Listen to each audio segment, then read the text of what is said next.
show of hands, how many here have ever heard the phrase, 2 heads are better than 1? So pretty much everyone. Now keep your hands up if you believe that's to be accurate. If you don't think 2 heads are better than 1, lower your hand. So a few of you lowered your hands. Well, it's been proven that 2 heads are better than 1 when you have effective communication in the group.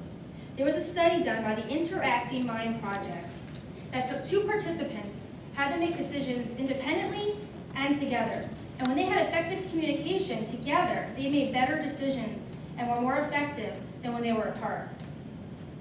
This type of group thinking, collective thinking, it happens in schools, happens at home. You also have this kind of group thinking with families when you're trying to plan your vacations. The important thing when you get together in groups, though, is to have a leader, to have someone facilitate the discussions. If you want to facilitate a group, it's very important to have a basic understanding of communication. A lot of what we've learned in this class, you'll hear today. Now, I personally have facilitated groups before, and this is my outlook. I have a meeting tomorrow, as you can see, at 1 o'clock, that I'm going to sit down and actually facilitate some group thinking with some coworkers at Bank of America to better improve some of our processes. So I do have a lot of experience when it comes to facilitating. But I did learn a lot by different books and studies, and I really enjoyed researching this particular topic. Now I'm going to go over 3 things with you. What and why do we facilitate? Different competencies, characteristics, and skills that people should have to be an effective facilitator. And I'm also going to talk about 3 different dimensions of facilitating. So what is facilitation? When an individual facilitates a group, they help a group be more cohesive and be more effective in their discussions. Now, employees at work, if you're in an ineffective team, you're going to feel morale slip. You might even be arguing with some of your team members. So if you have a manager that has a participatory style of management style, they will actually facilitate active group cohesive meetings. Some managers, unfortunately, think they're the experts with things, and they have more of an autocratic management style, so some people at work may not get these opportunities to actually be in effective groups. Now, these are some of the reasons for meetings. You can make decisions for sharing learning. A lot of my meetings and group sessions are around sharing information. But no matter what the reason is for your meeting, though, it's important that the facilitator knows their goals. There's 3 goals.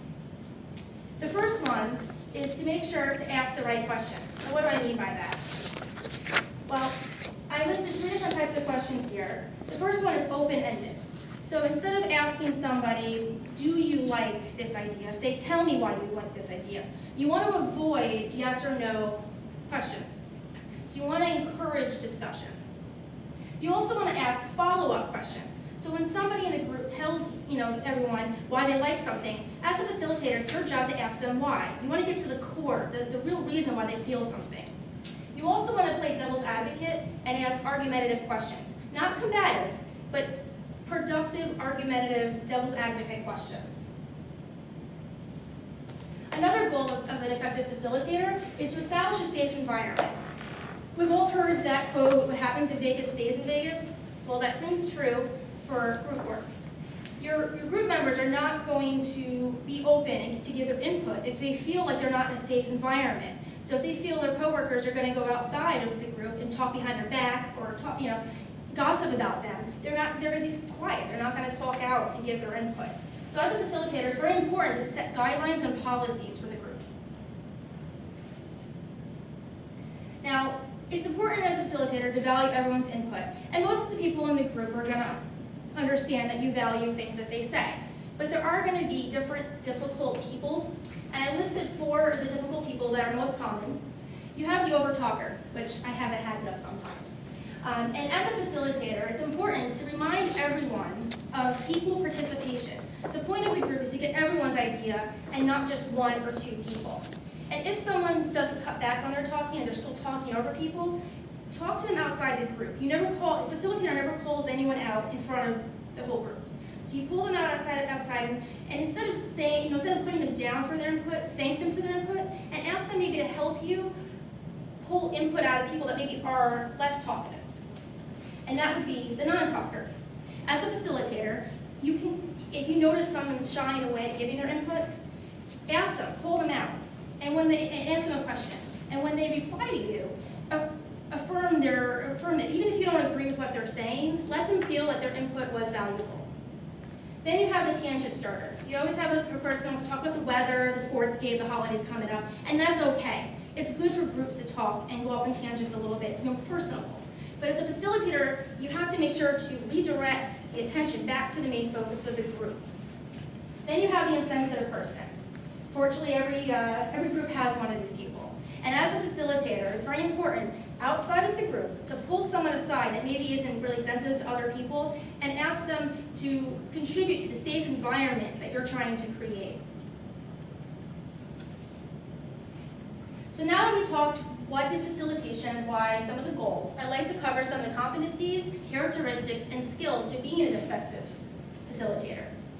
Most people in their life, no matter what kind of job they have or family they run, are going to find themselves in facilitating some kind of group.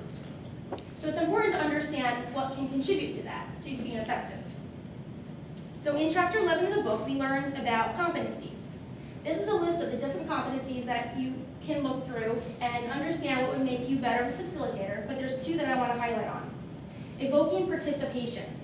Again, the point of facilitating a group is to collaborate and get everyone to participate. You also want to make sure that you maintain objectivity. What this means is you don't want to have your emotions shine through. You want to maintain credibility. That's important. So if someone's upsetting you, you have to stay with it. Now, this is a laundry list of different characteristics for being an effective facilitator. I would like to highlight two of those as far as asking and not telling. And this goes back to you wanting to collaborate and get people to discuss things, and you're not in a fact-finding mission. You're trying to get everyone else to give you the facts. And that connects with this, where you want to act more like a coach and not a scientist. You're not there to discover, you're there to let other people discover things. This is a list of some of the core interpersonal skills for facilitating. A lot of these we've learned in class: conflict, listening, motivating, questioning. And then this is a list of some of the core group skills for facilitating. Two that I personally work with is meeting management and team building. So now that you saw some of the different competencies, skills, and characteristics to be an effective facilitator, I would like to talk to you about three different dimensions of the role. The International Institute for Facilitation and Change found there's three roles to being a facilitator: an architect, a pilot, and a guide. Sounds crazy. Well, how are these connected? Well, an architect, what do? They create plans, they make blueprints. Well, that's what a facilitator does in the beginning. They sit down, they figure out where you're trying to go with the meeting, you're trying to make the agenda and plan out your attack to this meeting. Then you have a pilot. Pilots get you from point A to point B safely, hopefully. A facilitator's job is to make sure that the meeting space is set up for your group. You want to make sure you have all your materials printed or distributed ahead of time. And you also want to confirm supporting roles. Some people might be note takers or meeting minute managers, so you want to make sure that they have all the papers and pens and everything ready to go. One of the other things facilitators will do in the pilot role is to state the agenda at the group. You want to make sure that everyone in your group knows the rules and what the expectations are. And handling turbulence. This goes back to what I was saying about some of those more difficult people. You never know what you're going to expect. So it's up to you as a facilitator to act as a pilot and handle the turbulence gracefully.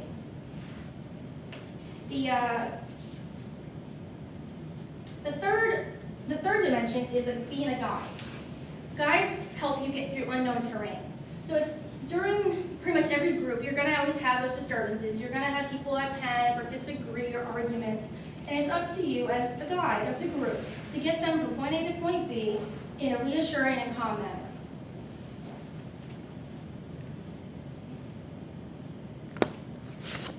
So you heard today what and why we facilitate.